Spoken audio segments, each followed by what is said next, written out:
bitta gap kelib qoldi. Shayx hazratlarini bilasizlar, Alloh rahmat qilsin.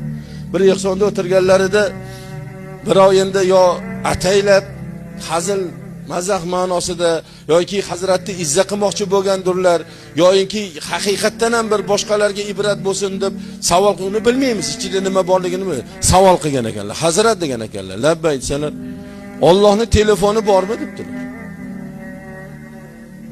Savolni qarang. Allohning telefoni bormi? Telefoni bo'lsa raqamini nechi bilasizmi debdi. Hazrat-ku. Dunyo tanib qo'yibdi-yu, u kishini tan berib qo'yibdi-yu.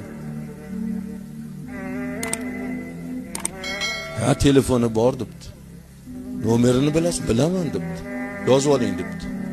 2 2 4 4 2 4 3 2 4 2 3 degan ekan. Bu qanaqa raqam bo'ldi debdi. 2 rakat bomdod sunnati, 2 rakat farzi, 4 rakat peshinni sunnati, 4 rakat farzi, 2 rakat sunnati, 4 rakat asrni farzi, 3 rakat peshin shomni farzi, 2 rakat sunnati, 4 rakat xuftonni farzi, 2 rakat sunnati, 3 rakat vitr. Shuni terib qiling, albatta ko'taradi degan ekan. Mana aql, mana ilm.